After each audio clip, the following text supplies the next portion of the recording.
Hello everybody and welcome back to Creation Myths.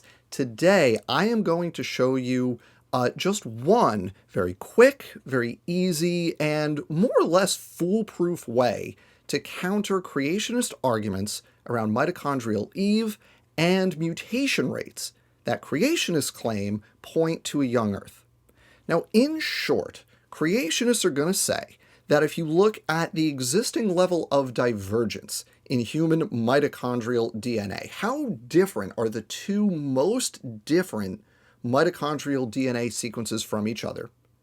And you look at the per generation mutation rate derived from single generation pedigree studies where you're comparing the sequences in parents and children. You can extrapolate that one generation mutation rate backwards in time infinitely and arrive at a time to the mitochondrial most recent common ancestor, so-called mitochondrial Eve, about 6,500 years ago. Now, this all more or less comes from Dr. Nathaniel Jeanson from Answers in Genesis and some stuff he wrote, I think going back to like 2015. And all the creationist stuff since then is really just his argument restated in various ways. Now, there's too much wrong with this to cover in a single short video like this. So I'm just going to go over this one quick refutation you can use, and I'm going to cover the other equally devastating refutations in at least one other video, probably more than one, on this same topic. So when you encounter this argument, here is the single easiest way, in my opinion, to beat it. Neanderthal DNA. That's it. Neanderthal DNA is the end of this argument. We have complete Neanderthal genomes, including the mitochondrial DNA. And these sequences absolutely 100% disprove the creationist calculations around the time to mitochondrial Eve. So when you're having this conversation, this debate with creationists, here's what you do. First, you point out that creationists accept two things. One, Neanderthal DNA sequences are valid. Literally every professional creationist I can think of agrees that this is the case, with the exception of Dr. Nathaniel Jeanson. Again, he's kind of the progenitor of these arguments about mutation rates leading to a recent mitochondrial Eve. I think he recognizes the problem that Neanderthal sequences pose for his calculations, but nobody else really takes his frankly silly reasoning seriously. So, for example, you could read Dr. Rob Carter, another young Earth creationist. He accepts the sequences as valid and refutes Jeanson on that. If you encounter someone who says the sequences aren't valid, you could just say, look, except for Jeanson, everybody on both sides of this issue agrees that the sequences are fine. So if that's your position, that they're not, we're all just going to disregard everything you're saying. You're just sticking your head in the sand. You're ignoring data you don't like. If someone doesn't want to accept that the Neanderthal sequences are legitimate, just point out that they're not living in the same reality as everybody else. It's kind of like when you're on the playground as a kid and there's arguing about like a safer out call, and as soon as one person on the other team agrees with the other team on what the call is, everyone goes, see, even he says it, right? It's just like that. So just disregard anybody who says that the sequences aren't valid. They're fringe, unserious people. The second thing that you want to agree on is that creationists, as far as I know, universally agree that Neanderthals existed post-flood, as in they are descended from Noah's family. Virtually every young Earth model agrees on this. I can't think of an exception. Maybe there's one out there, but I can't think of an exception to that statement. So having agreed on those two things, you agree with them, the creationist agrees with them, you can then point out that the creationists have invalidated all of their claims about mitochondrial DNA demonstrating a young Earth. Those two things are the end of the argument. Here's why.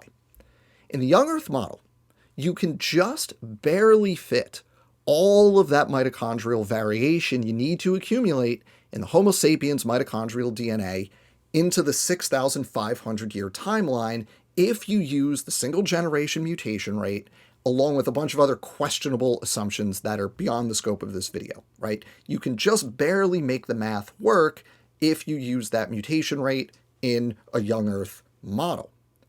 Neanderthal mitochondrial DNA has up to 3 times the level of divergence compared to Homo sapiens mitochondrial DNA, which means you need at least 3 times the amount of time to accumulate all that variation. Obviously, since you can just barely fit the Homo sapiens divergence into the young Earth time frame, having to include the Neanderthals in that, you vastly exceed the 6,500 years you have. And it's actually worse than that, because we know that Neanderthals went extinct at some point before the present.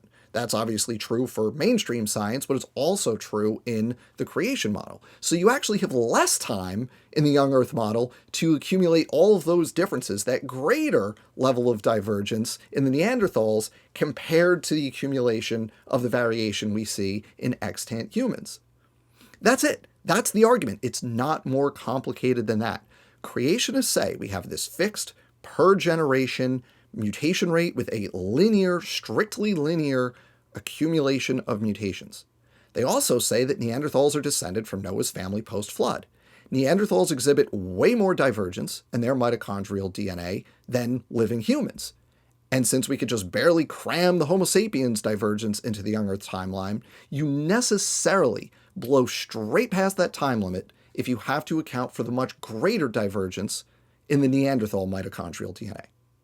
Now, obviously, creationists aren't just going to suddenly agree to all of this, so you need to be prepared for how they're going to respond. The most likely thing, if they accept that the Neanderthal sequences are valid, which they may not, see above, but if they agree that the Neanderthal sequences are valid, the most likely thing they're going to do is say something about how, like, the Neanderthals mutate faster or something. They're hypermutating. That's wrong. We actually know, because again, we have a bunch of Neanderthal sequences, they're inbreeding. They exhibit high levels of inbreeding, which is the opposite of hypermutation. Now, many creationists either don't see or won't accept the contradiction here. If you run into that, just point out the contradiction. You're saying X, we observe Y, those things are directly opposite of each other. Point out, having pointed out the contradiction, point out that what they're saying is self-contradictory, and finally, point out that they don't seem to realize that that is the case, and perhaps they ought to familiarize themselves with the basics of population genetics before attempting to overturn the entire field. And even better, claiming a faster mutation rate in Neanderthals is a self-defeating argument, because the whole point of the young Earth claims here is that there is a consistent single-generation mutation rate that is constant going back to creation, with a linear accumulation of mutations generation after generation.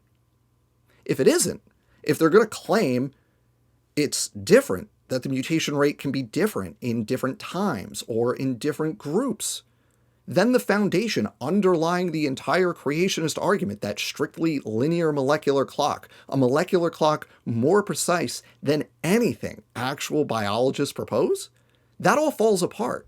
So they can't just invoke a different mutation rate in Neanderthals, and if they do, you just heard what to say in response. Thanks for undermining your own argument, creationists. That's it. There's nothing else I have to say about this. That's the first easy way to defeat the creationist claims about the recent date of the mitochondrial most recent common ancestor. The real date to the mitochondrial MRCA is about 100 to 200,000 years ago. Young Earth creationists say it's 6,500 years ago. Once you accept that the Neanderthal DNA sequences are valid, because they're proposing this strictly linear accumulation of mutations, they're committed to a convergence time about 3 times greater than the young Earth model permits. So either they give up a young Earth, or they contradict themselves by playing games with the Neanderthal mutation rate. Either way, the argument is done. They can't make that argument anymore. So that's what I want to hear people saying when creationists use that argument. Just throw Neanderthals at them, and that's the ballgame. Thank you all for watching. Please remember to do the algorithm-friendly things before you go. Hit the various buttons, leave a comment, subscribe to the channel. Also, let me remind you that if you become a channel member, you will get immediate access to my pre-recorded videos instead of having to wait for the public release. Thank you all again for watching, and don't get fooled.